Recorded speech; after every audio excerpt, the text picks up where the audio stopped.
Hello guys, সবাই কেমন আছো? Good morning. সবাই নিশ্চয়ই ভালো আছো আশা করি।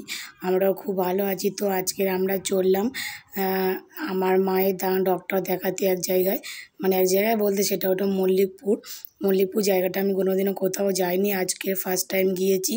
যেহেতু ওখানে মা আর বাবা আসছিলো তাই ছেলেকে নিয়ে গেছিলাম। দেখতে পাচ্ছ যে গিয়ে দেখি জায়গাটা খুবই সুন্দর।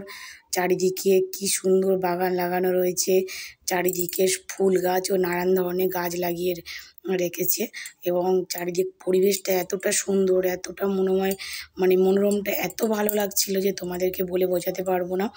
তো তোমাদেরকে কিছু কিছু গিয়ে দেখাই। দেখতে পাচ্ছ এই বিল্ডিংটা ডক্টর বসে, আর এখানে সুবাবু হাঁটছিল। দেখতে পাচ্ছ রাস্তাটা কি সুন্দর, সাদা নুড়ি দিয়ে দুদিকে ইট দিয়ে সুন্দর করে দিয়েছে, পুরো দারুণ সিনারি লাগছিল। এবং এদিকটাও তোমাদেরকে ঘুরিয়ে দেখায়। এখানে সেই সামনে বসে আছে আমার মা,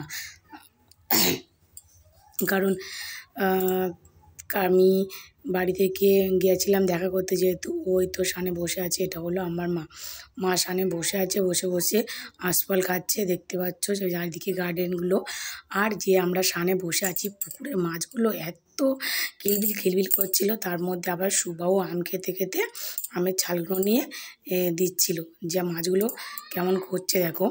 তো দেখতেই পাচ্ছ পুকুরটা খুব সুন্দর, মানে চারিদিকে পুরো ইট দিয়ে গাঁথা এবং সানের ঘাটটা দুদিকে অনেক রকম ফল গাছ লাগানো আছে এবং খুব সুন্দর লাগলো। মানে কি আর বলবো, মানে যেমন একটা শুটিং জায়গা হয় সেরকমই হলো। তো নেক্সট ভিডিও পরে।